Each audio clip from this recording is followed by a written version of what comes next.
Right, Bascom, I have a warrant to search your premises, sir. Where's your son? Where's your son? He's in his bedroom. What do you need me for? Where is he? Mom! Hey, he's only a kid, mate. He's at Buckingham House. Okay. Hey, Jamie Miller. what's going on? The time is 6:15 a.m. and I'm arresting you on suspicion of murder. If this clip alone gives you anxiety, wait till you watch the entire Netflix drama Adolescence. It's one of the most talked about shows of the year. It's a 4-episode limited series that chronicles the investigation into a teenage boy who you see there accused of killing a female classmate. It's also sparking very real conversations across the country, including in my household. And we're joined live by co-creator Jack Thorne. Thank you so much for being here, Jack. Thank you so much for having me. First of all, we just showed, it's really one of the opening scenes of the show. It is, yeah. It's incredibly riveting. You did this whole series in one shot. Yes. Were you guys feeling the anxiety and the drama as you're shooting it?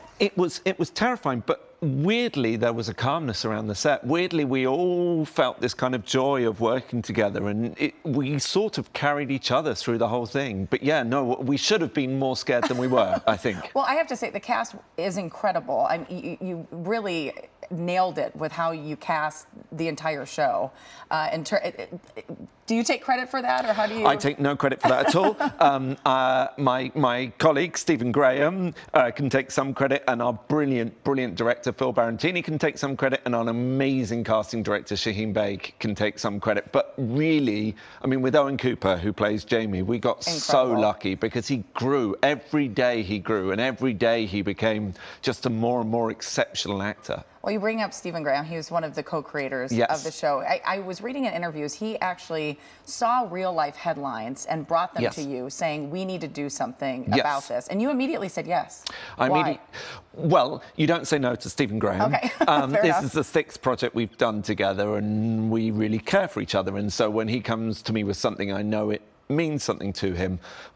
But also, it felt like an urgent issue to talk about, and that was the starting point. And then actually all the incel stuff and the manosphere stuff came a bit later on. That's something, as we were growing the show, that's the stuff that came. So that didn't drive it. That didn't drive it. First of all, it was a show about knife crime, and it was a show about why boys were attacking girls and what was happening in our country and seemingly around the world in terms of this new sort of aggression that's emerging, and then as we went on, we were discovering more and more layers, and the manosphere and the incel stuff came as we were looking into Jamie and trying to understand him in more depth. See, I find that point fascinating because watching it, it seems like that's the driver, and that's now the driver of so many conversations in so many households.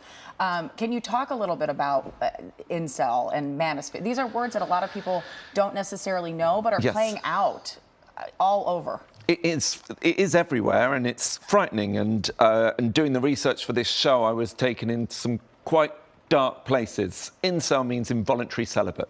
So it's a group of men who feel like they are being attacked or dismissed by women. There's this central statistic, which, when I read it, it was one of those ideas that just kind of struck me as a really important idea in terms of the power of it. Not necessarily the truth of it, I don't think it is true, but the power of it, which is 80% of women are attracted to 20% of men. Wow. And if you believe that, that's the way that the world works, then you start to see the world through a prism. And what this ideas celebrate is you've got to change the way you are, and you've got to change the way the world works for you, and that means basically being trying to get as fit as possible, trying to get as attractive as possible, but also trying to find ways to manipulate situations, to manipulate women into a relationship with you. And in this storyline, that plays out in a very